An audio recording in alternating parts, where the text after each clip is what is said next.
días. Bienvenidos a Mirador Universitario, la opción televisiva de la UNAM para educación a distancia en su programa Consultorio Fiscal. Los saluda su amigo Salvador Rotera Obanel. Hoy con la tercera parte de la serie de declaración anual de personas físicas y sigo estando de lujo y cumpliendo mi promesa invitando al maestro Baltasar Ferrerino Paredes en un programa grabado por la cuestión del coronavirus. Baltasar, gracias por acompañarnos en un segundo programa de esta serie de declaración anual de personas físicas. Gracias, Salvador. Mira, yo agradezco mucho esta invitación porque soy Puma de corazón.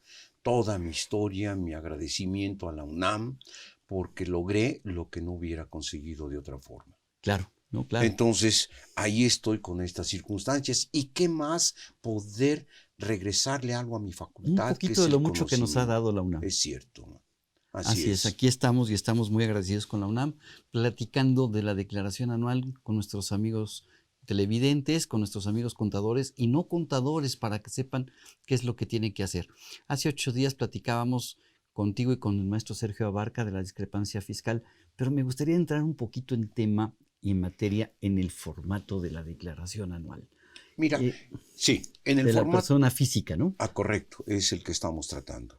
Ya está en la página del SAT, advierto que tú mismo podrías entrar a la página del SAT y me gustaría hacer una serie de recomendaciones. Déjame que te interrumpa, pero esto está abierto desde el mes pasado, aunque el plazo para presentarla empezó a correr el día 1 de este mes, del mes de abril. Es correcto.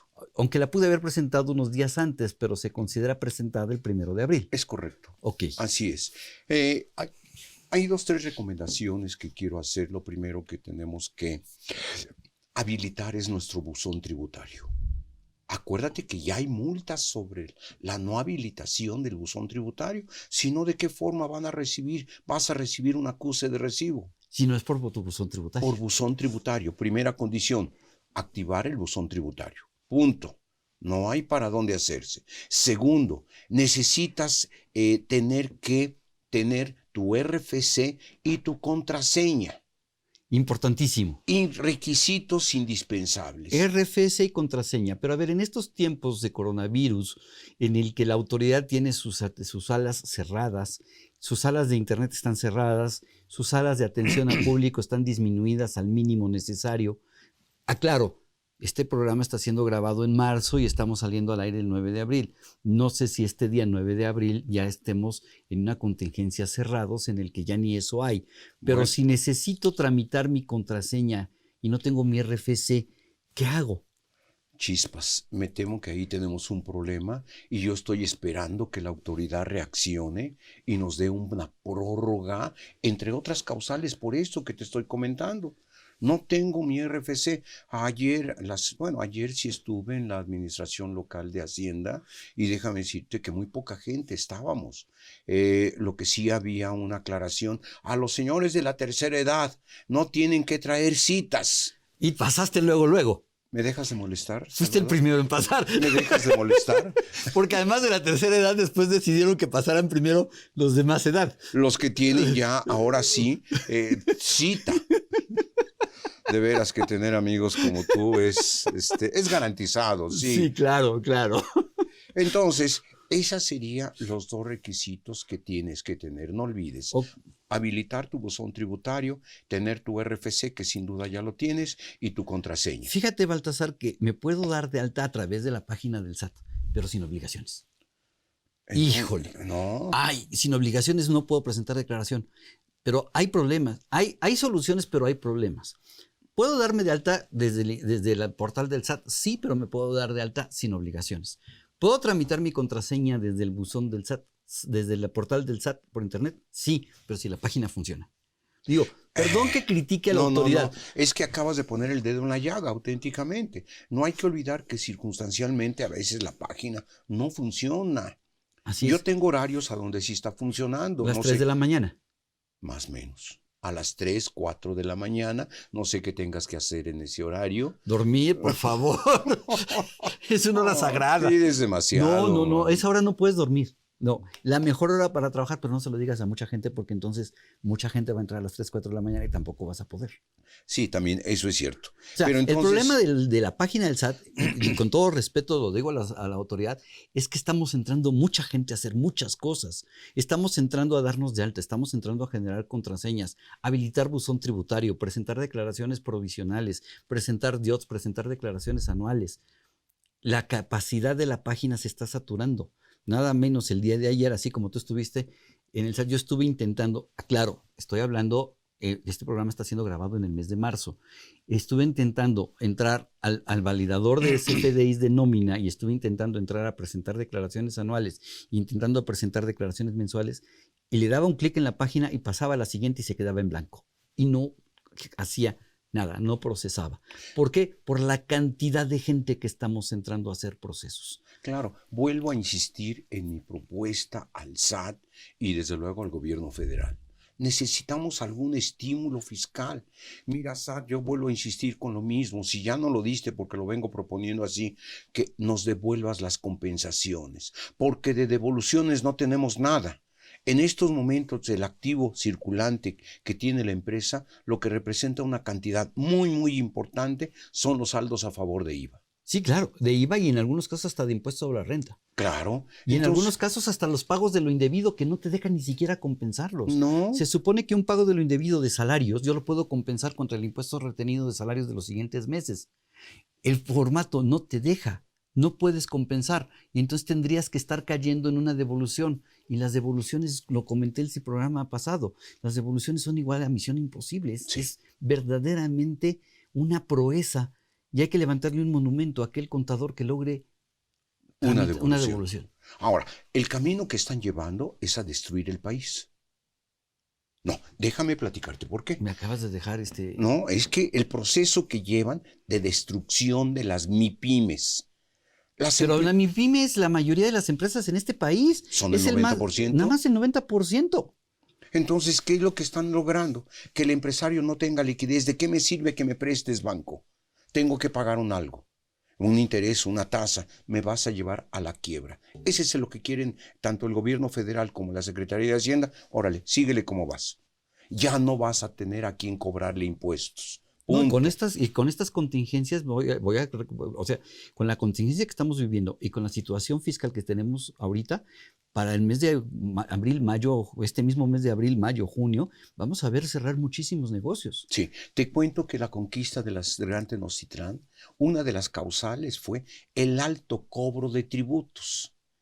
En el momento que llegó un conquistador mostrándoles una apertura de que mi rey no te va a cobrar impuestos, déjame decirte que se fueron con él. No es que vaya a suceder esto, pero circunstancialmente, oye, ¿para qué trabajo si no me alcanza? Pago impuestos, pago. Eres mi socio mayoritario y no me das ningún apoyo. Ningún apoyo. Ningún apoyo. ¿Hay algún apoyo que tú sepas hoy marzo? Aunque este programa se está transmitiendo el 9 de abril, hoy marzo, ¿sabes de algún apoyo que se esté dando por esta situación del coronavirus a los En contribuyentes? Estados Unidos les dieron 3 meses. Sí. No, Valta, a ver. Estamos hablando de México. No, en México por supuesto que no. No hay ningún apoyo.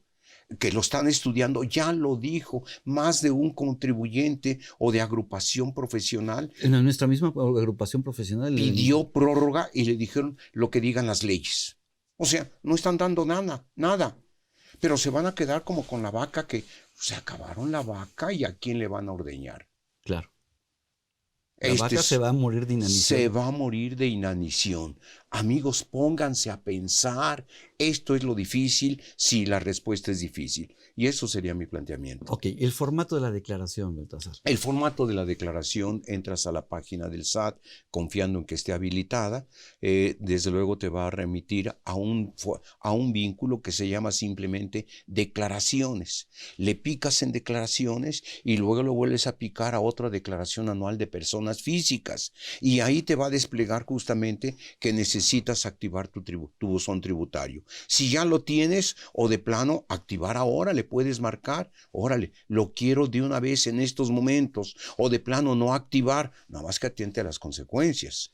Pero a ver, la reforma 2020, ¿qué dijo respecto a no activar el buzón tributario? Te suspenden tus sellos digitales. en el artículo 17H bis del Código Fiscal de la Federación. Pero también, si no más recuerdas, en el artículo que es 134 del Código Fiscal de la Federación, corrígeme si me equivoco, que habla de las notificaciones. Por ahí dice que si yo no activo el buzón tributario, entonces la autoridad va a suponer que quiero que me notifiquen por estrados. Estrados es toda una poesía. ¿Por qué? Porque no te encuentras y no te estás buscando todos los días. Tendría que estar entrando, si no activo mi buzón tributario, entrar todos los días a estrados a ver si me notificaron algo. Es correcto. Qué flojera, mejor lo activo. Yo diría, ya lo dijo el filósofo de Ciudad Juárez, pero qué necesidad. ¿Para qué tanto problema? Exactamente. Luego, en el mismo formato, en la primera página que te estoy diciendo, te pide qué ejercicio vas a declarar, porque te da la opción de que presentes desde el año 2014, 15, 16, o sea, todos los años. También te va a pedir y te va a preguntar qué tipo de declaración vas a presentar, normal o complementaria. Lo están viendo nuestros amigos en la pantalla. Es correcto. Entonces, luego te pregunta de alguna forma qué ingresos vas a declarar. Y esos ingresos que vas a declarar, déjame irme despacito, ¿cuáles puedes presentar? Pero a ver, ¿no son los que yo tengo registrados? Algunos pueden ser, porque puede suceder que circunstancialmente vendiste tu coche. Y entonces tengo que activar el de enajenación de bienes. El de enajenación de bienes. Aunque no estoy dado de alta, porque nadie está dado de alta en enajenación de bienes. No se requiere un alta en esa obligación. Bueno, no lo tienes, pero en su caso te va a pedir el adquirente que lo quiere deducir. Yo te compro tu coche, chava, sí, pero ¿a cambio de qué? Que me des un CFDI porque yo lo quiero. Oye, Baltasar, aunque no lo hagas deducible, yo te pregunto a ti, Baltasar Feregrino, como ser humano, como persona no profesionista, no contador, vas a comprar un automóvil 2014 usado, sí. 2014 para acá. Sí. ¿Tú aceptarías que yo te diera la factura, y la pongo entre comillas, en papel, sí, con un endoso en la parte de atrás que diga cedo los derechos de esta factura, y vuelvo a poner entrecomillado factura, porque es un CFDI y es una representación impresa, ¿te daría seguridad que yo te entregue eso ese y documento? nada es lo mismo. El endoso fue un invento que no sé quién lo hizo, creo que fuera ya el registro de automóviles. Tú debes de saberlo muy bien. Chava. Sí, porque se utilizaba en aquel tiempo. En el siglo antepasado. Antepasado, sí. Sí. Hay que entender que los automóviles empezaron por allá del año de 1890 y tantos. Ya se usaba el endoso. Ya se usaba el endoso. O de los caballos, o de los carretas. Pues sin duda que ahí estaba. Y había sus sitios, déjame contarte. Entonces... ¿Qué se sentía viajar en esos? No me estés molestando, chavo. De veras. Déjame continuar exponiéndoles el tema de la declaración anual. Ya que aparezca qué tipo de declaración vamos a presentar, yo estaría pensando ahorita que vamos a presentarla del 2019 y va a ser una declaración normal. Y se pueden presentar los siguientes conceptos: sueldos y salarios, que sería el 60% de los que tienen que presentar declaraciones, la van a presentar. Y la van a presentar no solamente con el salario que hayan recibido. Invento. Hay datos informativos para evitar la discrepancia fiscal, como pudieran ser los préstamos que obtuvieron. Que ya platicábamos hace 8 días. Es correcto. Los donativos que hayan recibido o los premios que hayan recibido. O también, por otro lado, las herencias y legados. También tendrán que informar para efectos de este concepto, pues los pagos. Los pagos que hayan hecho por cuenta de terceros. Tu patrón te depositó en tu tarjeta de débito una X cantidad.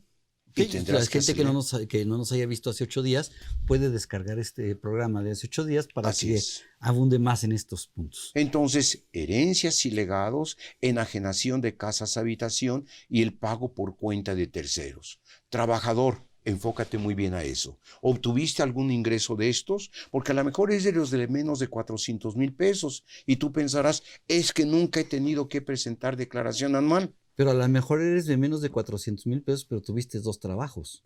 Bueno, entonces sí presentarías tu declaración anual, invariablemente.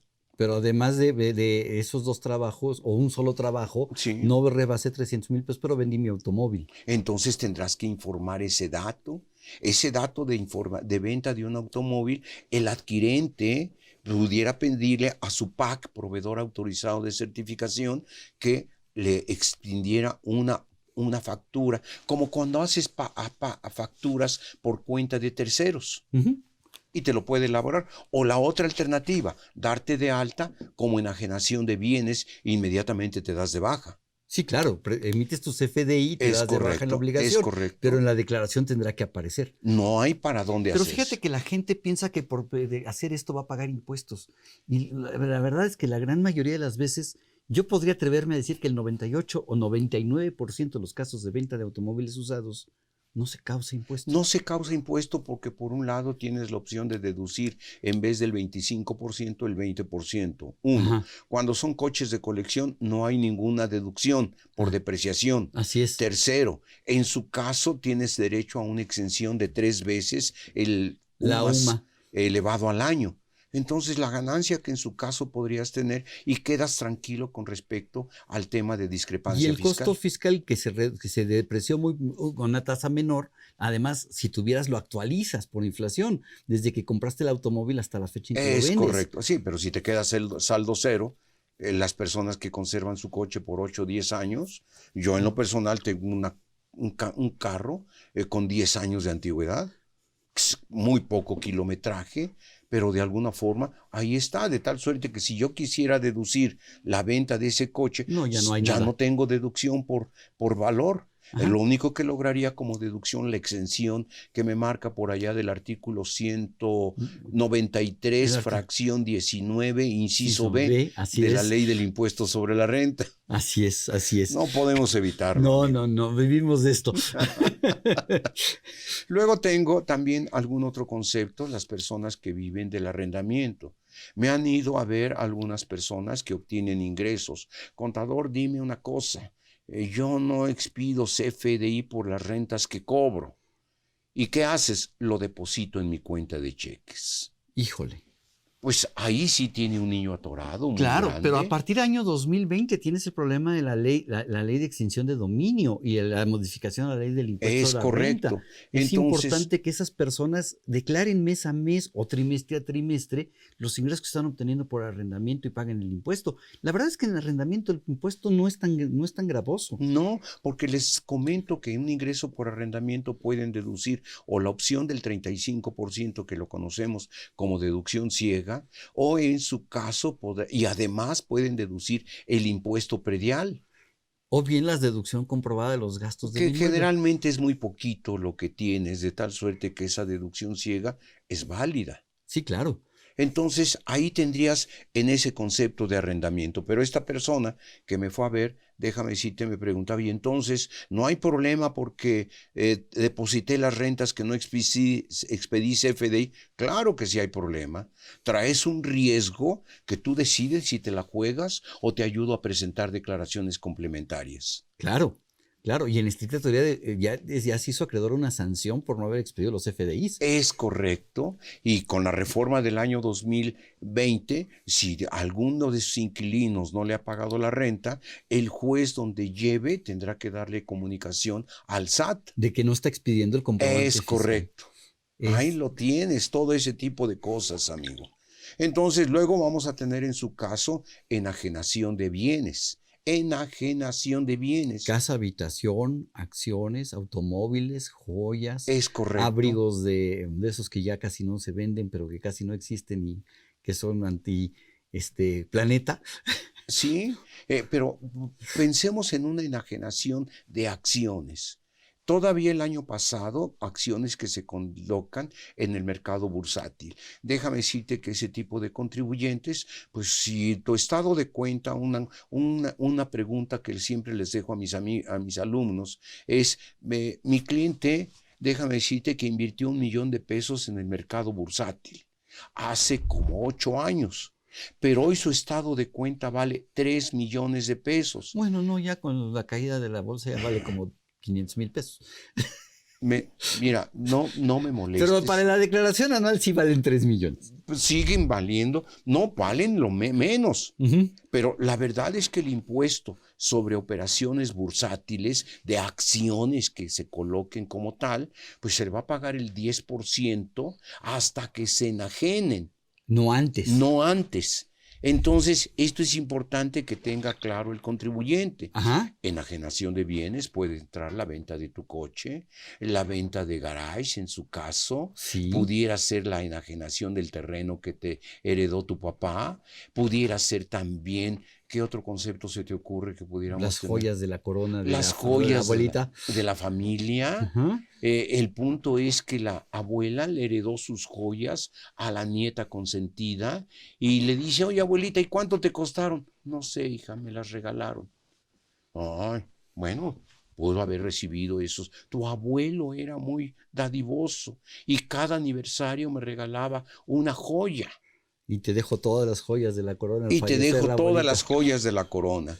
También se puede dar el tema de ingresos por adquisición de bienes. ¿Cómo? Si adquiero un bien, ¿puedo tener un ingreso? No, espera. Ese es el título. Bueno, el capítulo se llama justamente de adquisición de bienes. Como no tuvieron un costo para ti, ¿Una herencia? no las herencias, Es un ingreso por adquisición de bienes, pero está exento. pero está exento, ¿correcto? Ese es Estaría un exento. ingreso de adquisición de Es bienes. correcto. Yo sí. estoy adquiriendo esos bienes y entonces tendría que pedirle un perito evaluador que venga, que me diga cuánto valen las joyas que me dejó la abuela, Ujú. declaro ese monto. En su caso pudiera ser la diferencia en valor de adquisición del bien. Invento, compraste un terreno que lo compraste en 600,000 pesos, cuando su valor de avalúo era 1,000,000 de pesos. Híjole, qué ganga, que es buen negocio. Sí, pero el fisco también quiere participar de ese ¿De negocio. ese buen negocio? Es correcto. Entonces, cuando el valor excede un 10%, déjame decirte que ese excedente te va a cobrar, pues puede ser un pago provisional que el notario te va a retener del 20%. Y tú lo vas a terminar de complementar, que puede llegar hasta un 35%. Pero hay mucha gente que me dice, oye, pero ya el notario me retuvo, ya no tengo que declarar. No, pero ese es meramente pago provisional. Ese es pago provisional. Es correcto, pago provisional. Y luego presentarás tu declaración anual.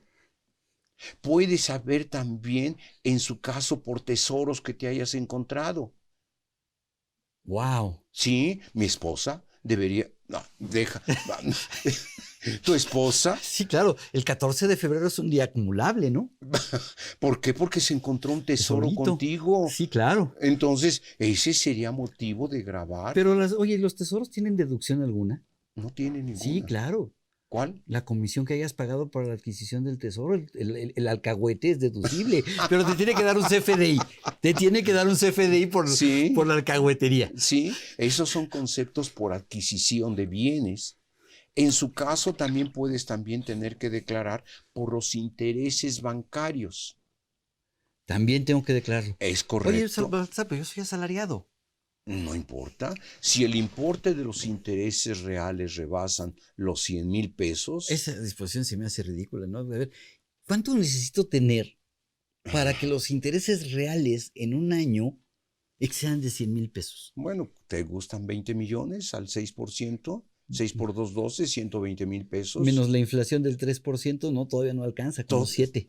Entonces necesitas 30 millones. Sí, claro. Para que los intereses te rebasen los 100,000 pesos. Bueno, reales. entonces si soy asalariado y no gano más de 300,000 pesos, pero tengo guardados 30 millones de pesos en el banco, Claro.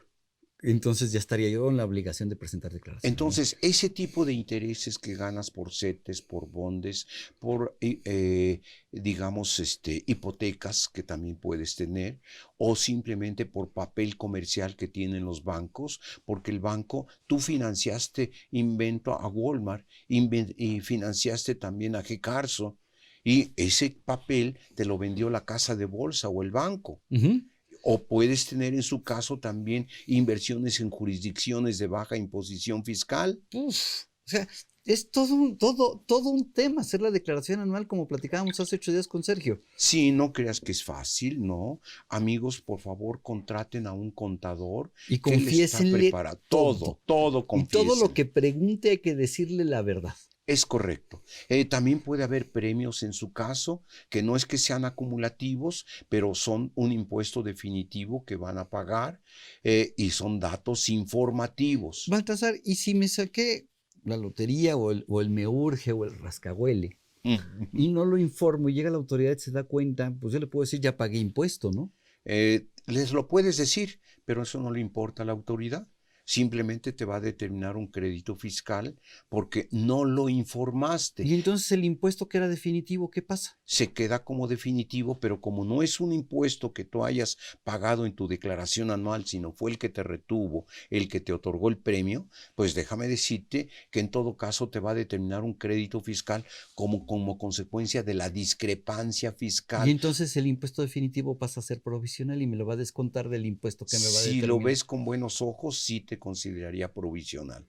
Híjole, espérame.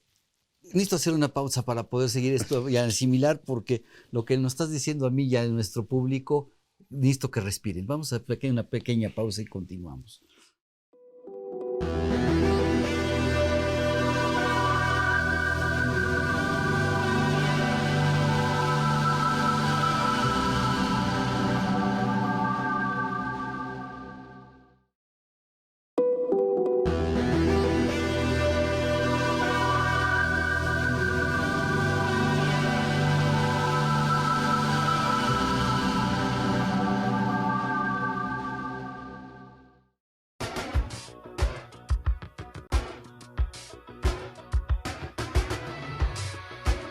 Info Fiscal.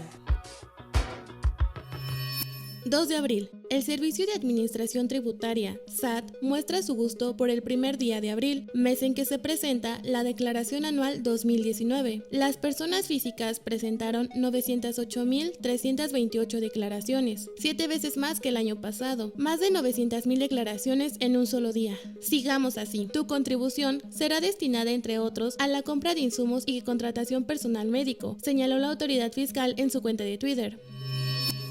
3 de abril. Diario Oficial de la Federación. Acuerdo por el que se dan a conocer los porcentajes y los montos del estímulo fiscal, así como las cuotas disminuidas del impuesto especial sobre producción y servicios IEPS, aplicables a los combustibles que se indican correspondientes al periodo que se especifica. El Financiero.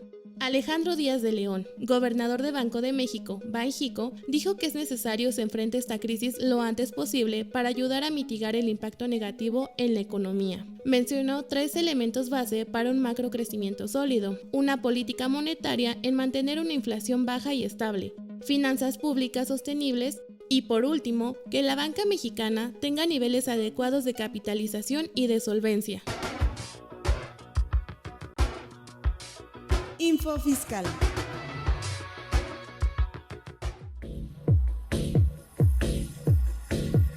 En déficit, con José Silvestre Méndez.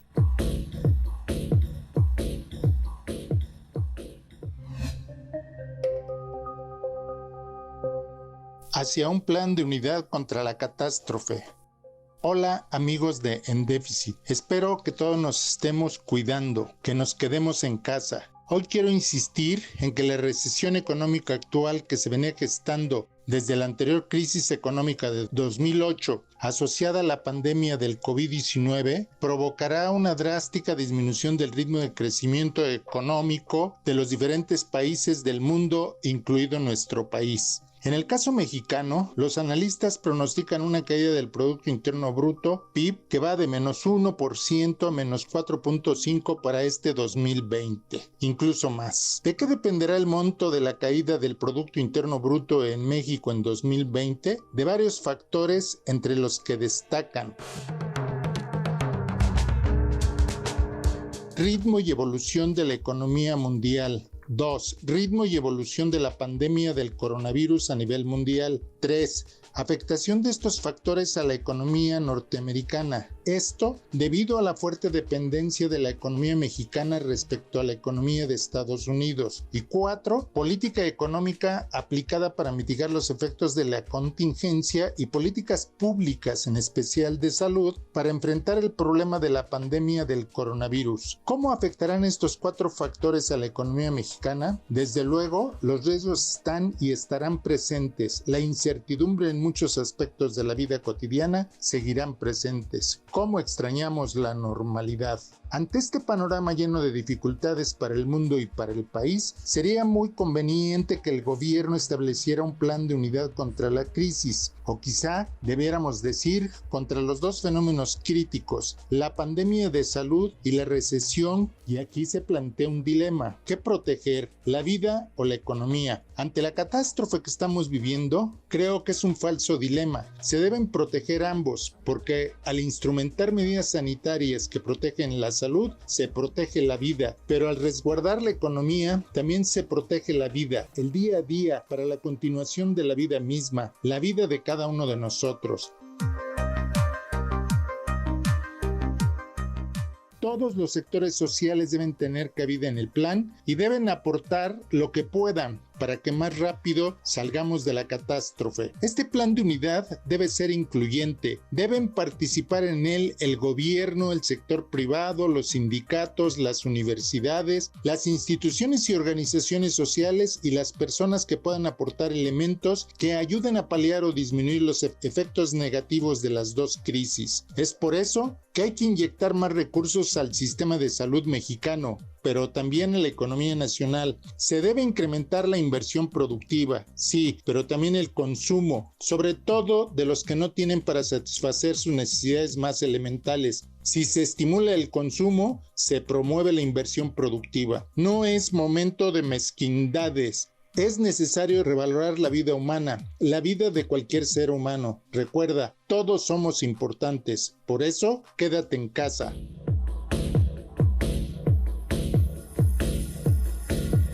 En déficit, con José Silvestre Méndez.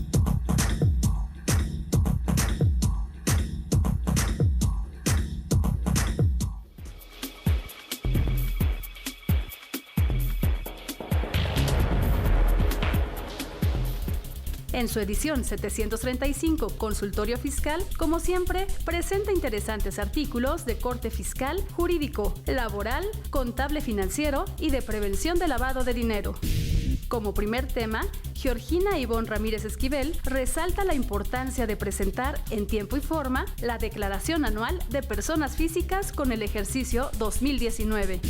A la par, Deyanira Arisbe Gutiérrez Hernández y José de Jesús Milla Arufe subrayan la prioridad de evitar una discrepancia fiscal cumpliendo debidamente con dicha declaración. Mientras que Vicente Velázquez Meléndez nos da a conocer los detalles con respecto al dictamen de la Ciudad de México por el año 2019. Además, podemos encontrar artículos que analizan las lagunas normativas y las omisiones legislativas, sus pormenores y diferencias dentro del sistema jurídico mexicano, así como uno más sobre las sociedades financieras de objeto múltiple y finalmente un breve estudio en relación a los efectos fiscales de las inversiones en el extranjero. Estos y otros temas de gran interés en el número 735 de Consultorio Fiscal. Suscripciones a través de la tienda electrónica publishing.fca.unam.mx o en la revista electrónica consultoriofiscal.unam.mx.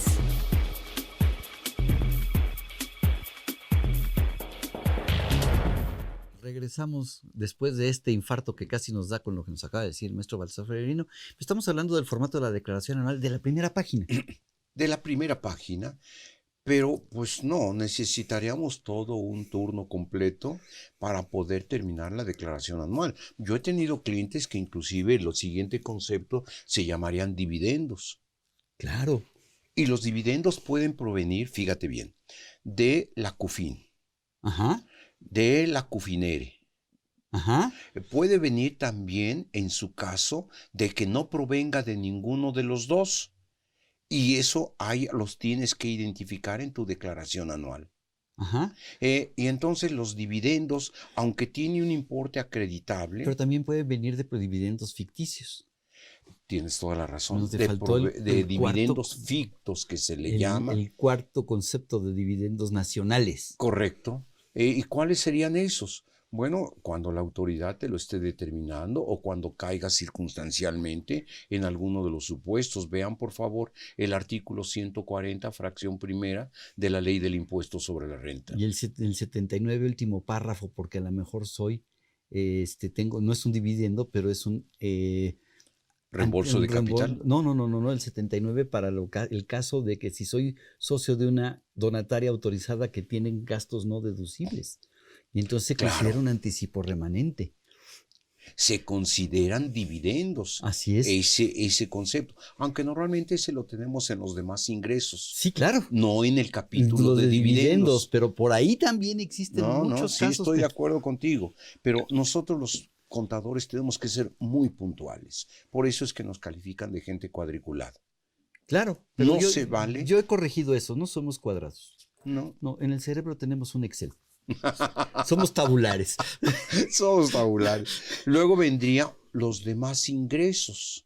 Que ese es un temazo. Mira, de entrada la ganancia cambiaria, no el año pasado, pero este año vamos a tener el que haya tenido unos dólares en su cuenta de cheques, te va a generar en términos del artículo 134, fracción cuarta, que te habla de las ganancias cambiarias devengadas. No, aunque no lo hayas cobrado. Aunque no hayas traído el dinero a México. No. O lo tengas en una cuenta bancaria en dólares en México. Es correcto. Entonces, y en estos momentos, marzo, que estamos grabando este programa, te cuento que llevamos ya una devaluación arriba del 20%. Sí, no, ha estado estrepitosa. Espero que para el día que salga este programa haya recuperado el peso algo de su valor. Pues mira, son tus deseos. Sí. Pero no me salgas con que con tus deseos vas a resolver el problema que estamos viviendo. Híjole, ojalá se pudiera resolver con deseos. Nada. No. Yo no creo en esas cosas. Entonces, dentro de los demás ingresos tienes la ganancia cambiaria, los intereses que le estás cobrando a tu compadre, o que yo te debo una lana y te la perdoné, son deudas perdonadas.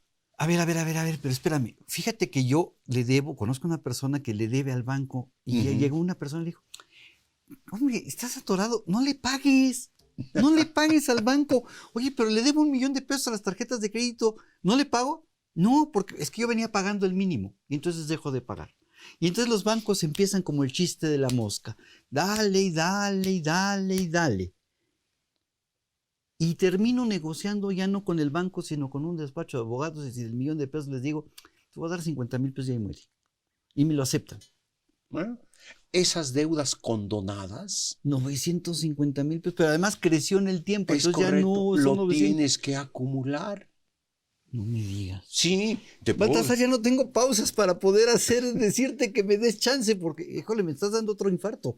Sí, ahí habla de una serie de conceptos.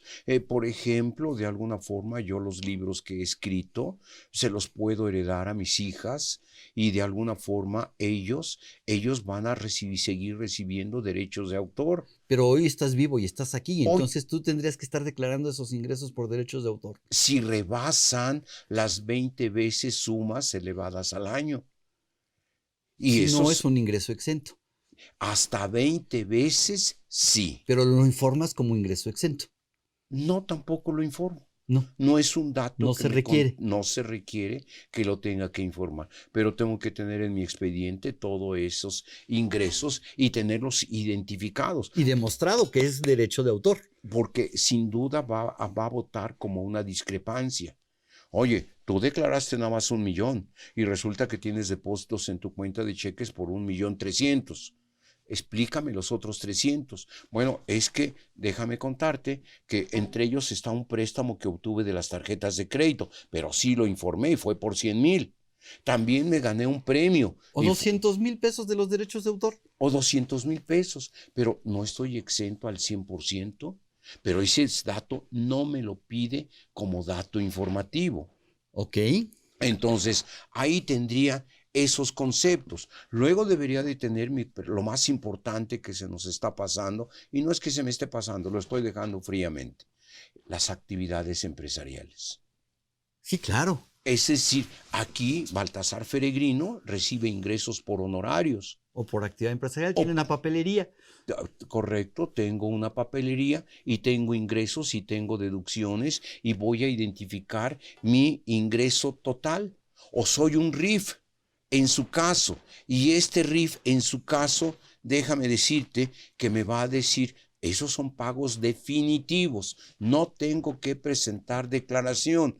¿Cuál es mi fundamento para no informarlo? 150, primer párrafo, segundo, tercer renglón, en donde te dice que vas a presentar declaración anual por los ingresos que hayas obtenido, con excepción de los que hayan pagado un impuesto definitivo o en su caso hayan quedado exentos. Así es. Entonces, date cuenta que es mucho lo que tenemos que declarar.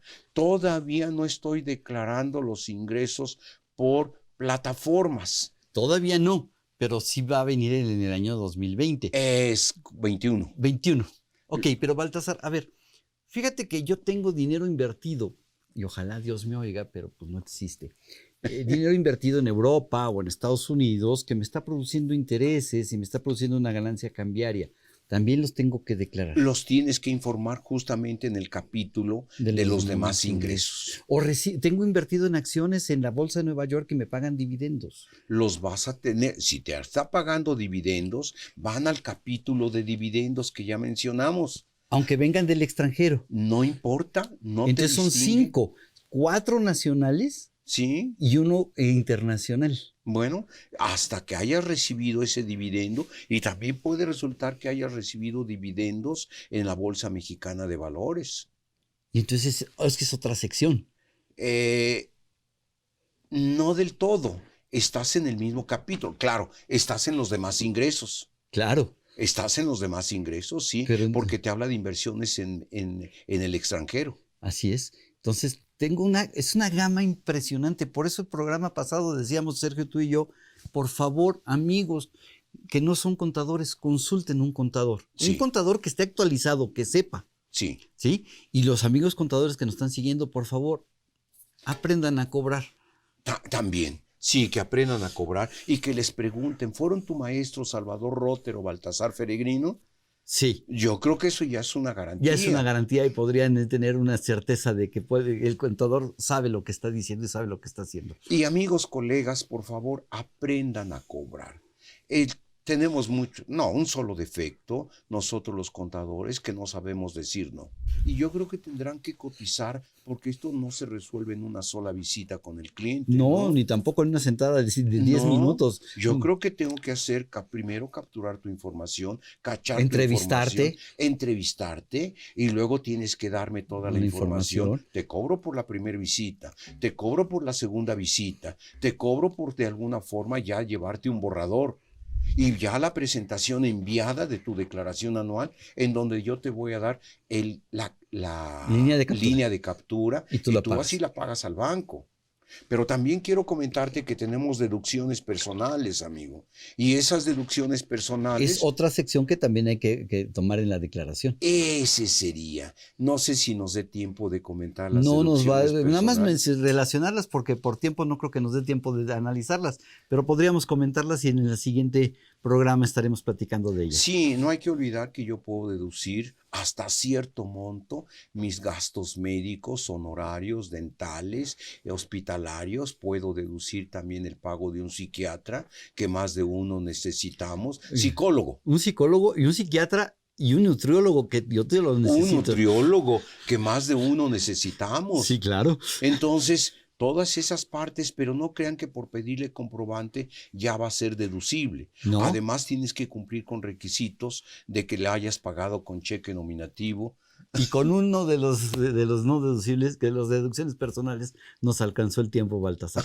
Tristemente se nos acabó. Baltasar, gracias por estos comentarios. Muchísimas gracias por tus aportaciones. La verdad es que aprendimos mucho en esta ocasión de la declaración anual. Sabes que con todo gusto mi pasión es mi puma. Claro, claro. Y a ustedes, amigos, los invito a que nos sigan la siguiente semana con la cuarta parte de la declaración anual de personas físicas.